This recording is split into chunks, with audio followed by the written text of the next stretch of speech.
Frecuentemente se nos pide que hagamos un trabajo interdisciplinario.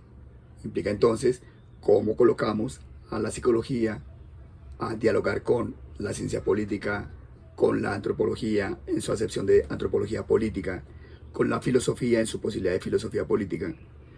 Pues también tenemos que decir cómo logramos que haya un trabajo interáreas para reconocer entonces cómo se puede llegar a trabajar entre la psicología política y la psicología comunitaria. Creo que John Gregory en particular en su última intervención va mostrando ya esos indicios cuando habla de las experiencias que se han realizado en terreno, que bien podrían ser experiencias de trabajo catalogadas y tematizadas desde la psicología comunitaria, pero que aquí se trabajan y tematizan desde la psicología política. Por lo tanto, creo que adquiere un poco, digamos, cierto valor un texto que yo escribí ya hace incluso un tiempito. Estoy hablando de un texto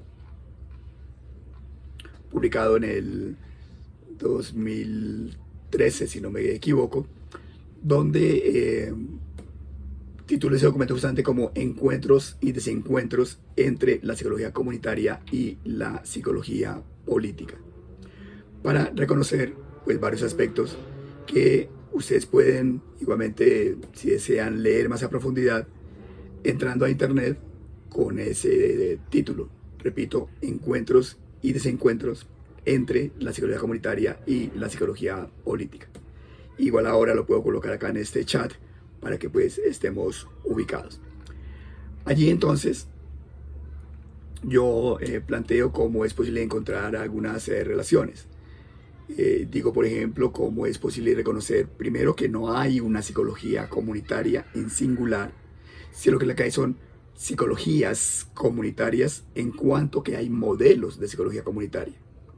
Lo mismo ocurre con la psicología política. Quizá uno no podría hablar de una psicología política, sino de psicologías políticas en cuanto hay enfoques, y cada enfoque da una particularidad de la manera de entender los temas a abordar, incluso y derivado de ello, las maneras de investigar. El discurso que plantea John Gregory, incluso los comentarios que hace Rosana cuando sintetiza nuestras intervenciones, nos permite ver que nosotros como psicólogos políticos intervenimos en territorios con comunidades. Eso no necesariamente lo hace psicología comunitaria, pero sí puede ver ya a una cierta acción bisagra con la psicología comunitaria. En sus orígenes, al menos es un estereotipo que se tiene, se planteaba que el psicólogo que iba a la comunidad no iba a hacer psicología, sino iba a hacer activismo político. Sin embargo, si lo matizamos un poco, podríamos decir que la psicología comunitaria, desde su origen hasta ahora, es tendencialmente política. Es decir, la psicología comunitaria tiene una tendencia política, pero eso no la hace psicología política. Por su parte, porque la psicología política no se puede hacer en el aire, la psicología política comparte tangencialmente el escenario comunitario con la psicología comunitaria y crea por ello una especie de intersticio entre psicología comunitaria y psicología política, donde confluyen categorías, opciones metodológicas y perspectivas sobre lo que la psicología puede ser, lo que puede significar en contextos latinoamericanos. Algunos dicen que la psicología de la liberación podría ser una buena acción donde emerge justamente ese espacio del trabajo desde la psicología comunitaria con el de la psicología política. Pero eso daría para otra conversación, para mirar qué entendemos por psicología de la liberación, qué vigencia puede tener ahora, qué relación puede haber entre psicología de la liberación y psicología política, por ejemplo. Como el texto se denomina Encuentros y desencuentros entre la psicología social, entre la psicología comunitaria y la psicología política, yo planteo, por ejemplo, algunos encuentros. Uno de ellos es su década de origen. Eso en cuanto que la psicología comunitaria inicia al menos la latinoamericana, en la década del 80.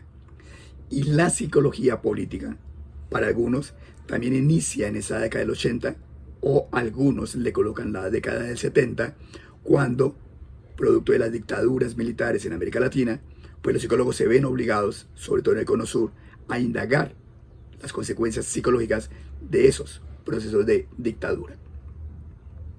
Segundo encuentro que hay entre esos dos campos de conocimiento: el interés de la psicología comunitaria por superar el individualismo analítico y por tanto también interés de la psicología política, y superar además el individualismo metodológico, en el sentido de querer indagar solamente personas y no grupos sociales. Encontraríamos también un siguiente encuentro, o ese encuentro, que es la emergencia de nuevos temas de indagación e intervención.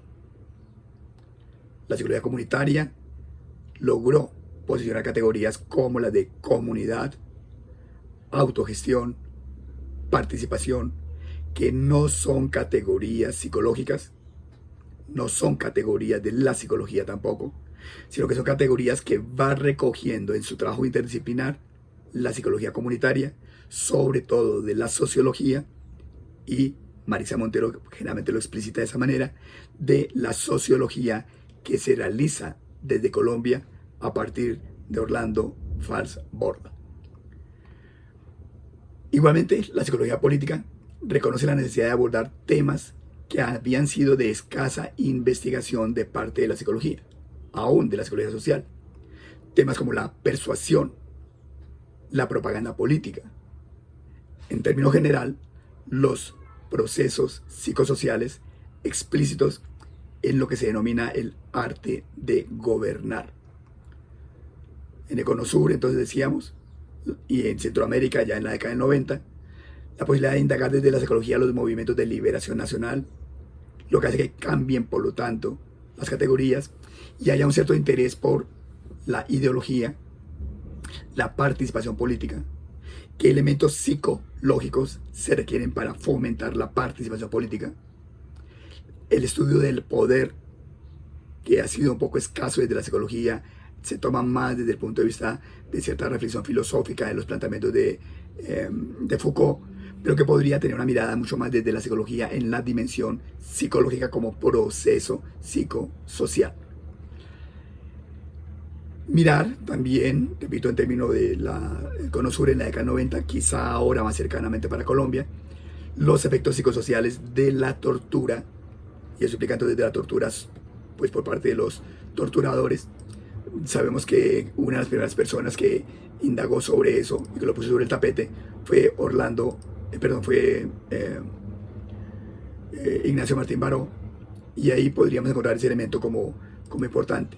La posibilidad de reconocer también los movimientos sociales, los procesos psicosociales que se dan allí dentro de esa condición, que son entonces nuevos elementos que van apareciendo con cierto intersticio, pero también cierta independencia de la psicología comunitaria y la psicología política. Un último podría ser encontrar el espacio de actuación. Claramente, para la psicología comunitaria es la comunidad como territorio específico. La psicología política no necesariamente se centra únicamente en el elemento de la comunidad, sino que más cercano con la psicología social se ubica en eso más genérico que se llama lo social. Es decir, no nos obliga desde la psicología política a hacer trabajo desde la comunidad, aunque tampoco lo excluye, como en los ejemplos que nos ha colocado John Gregory, o con el término más actual de territorio, sino que podríamos hacer investigación, por ejemplo, en las redes sociales. La colega Idalí Barreto tiene un trabajo amplio alrededor del análisis de los contenidos que circulan por Twitter en diferentes categorías particulares, y eso es desde la psicología política. Y las redes sociales lejos están de las características y particularidades de las comunidades populares.